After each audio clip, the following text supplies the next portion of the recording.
Dette Dali-høyttalere som koster 800 000. Jeg trodde de lagde billige høyttalere. Er de verdt det? Det er en ny høyttaler som heter Dali Core. Og Lars, du er jo CEO på Dali. Hva er dette for noe? Det er vores nye flagskibshøjttaler, og det er simpelthen vores ønske om at udtrykke, hvor langt vi kan tage højttalerudviklingen anno 2022. Og her står den. Du smiler jo fra øre til øre. Du er ganske stolt her. Hvad er det for noget med denne højttaleren? Ja, det er jo konklusionen på mange års arbejde. Det er jo vores ønske om at vise alle de gode dyder, vi allerede har fuldbragt i mange andre produkter, og så addere nogle nye teknologier og løfte det hele til et maksimum perfektion, både med hensyn til engineering og produktion. Vi har bygget en helt ny fabrik omkring de her ting, så det er et 100% made in Denmark produkt. Ja, selv kabinettet, som mange importerer fra Kina, det har dere fått til i Danmark. Ja, vi har egentlig jobbet med kabinetter i mange år i Danmark, men vi har løftet vores kompetencer her. Vi har også været nødt til at alliere os med en ekstern dansk møbelproducent, som bygger nogle af de mest vanskelige dele, som vi så videre bearbejder i Danmark. Og vi har faktisk investeret i den virksomhed for at sikre og vise vores commitment til den proces. Og derved kan vi holde det hele på danske hænder. Det er også nogle små elementer, som man har for at få bass. Skal vi se. Nu driver jeg træner. Fortæl om dette.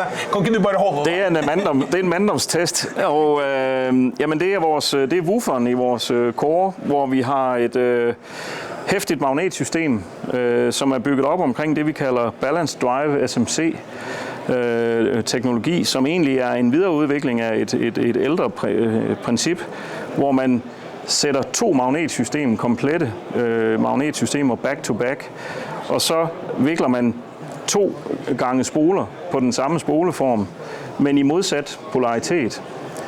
Hvorved man kan, når man snor magnetfeltet, så kan man få kræfterne til at lægge sig sammen, så man får den dobbelte kraft til at drive elementet.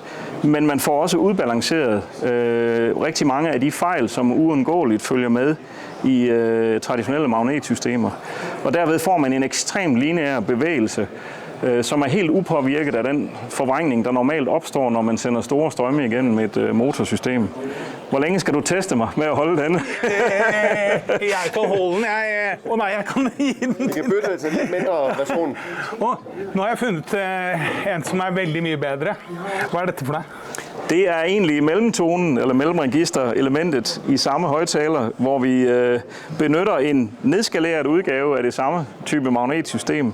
Her er det bygget op omkring neodymium i midten, men der sidder også her 2 komplette magnetsystemer på hver side, og så har vi den her dobbelte spole. Og det vil sige, at man får et mellemregister med ekstremt lav forvrængning, med enormt dynamisk overskud, og så har den denne her evne til at bevæge sig uden at ændre sine parametre imens.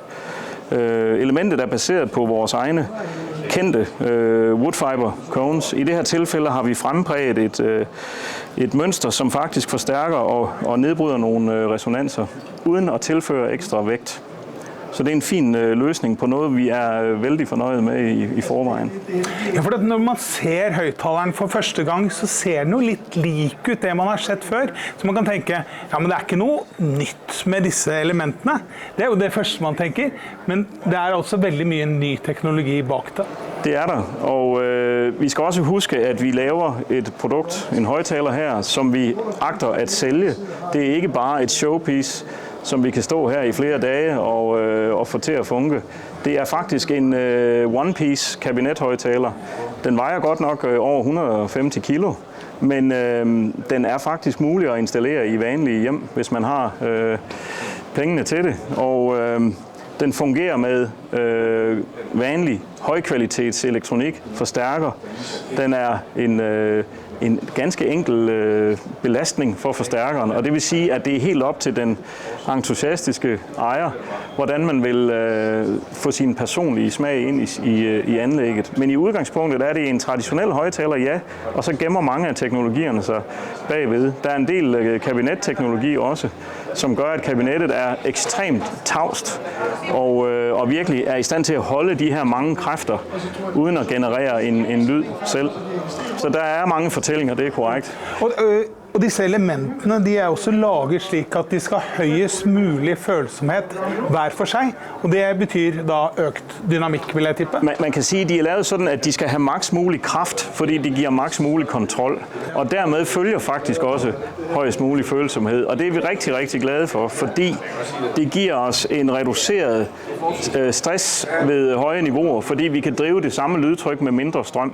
Og det giver det, som hedder dynamic headroom, altså et ekstra, reserve, som altid er godt inden for det her med lyd. Fordi når vi lytter til dynamisk musik, så ved vi aldrig, hvad der kommer næste efter. Og vi skal holde os langt væk fra grænserne.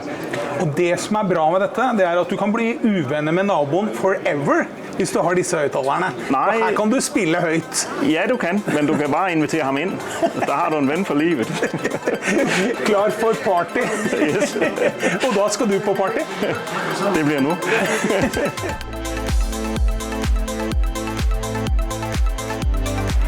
Vi fikk en prøvelytt på disse høytalerne. Hva sier du, Roy? Du bak kamera. Ja, jeg har aldri hørt så bra DAL-høytalere noen gang. Og de slår ganske mye andre høytalere også. Det en så utrolig eksplosiv dynamikk i disse høytalerne. Den mellombassen og dypbassen de har, tror jeg noe av det beste jeg har hørt på. Så små høytalere. Jeg skjønner at folk kan bli provosert når jeg sier det, men det altså som å høre to basstårn. Det så nærme. Sånn at dette her skikkelig moro. Litt usikker på stemmen enda. De skikkelig spilt inn? Eller rommet litt grann hardt? Det umulig å vite før vi får testet disse høyttalerne skikkelig. Og det har vi innmari lyst til. Husk å trykke like og abonner på vår YouTube-kanal.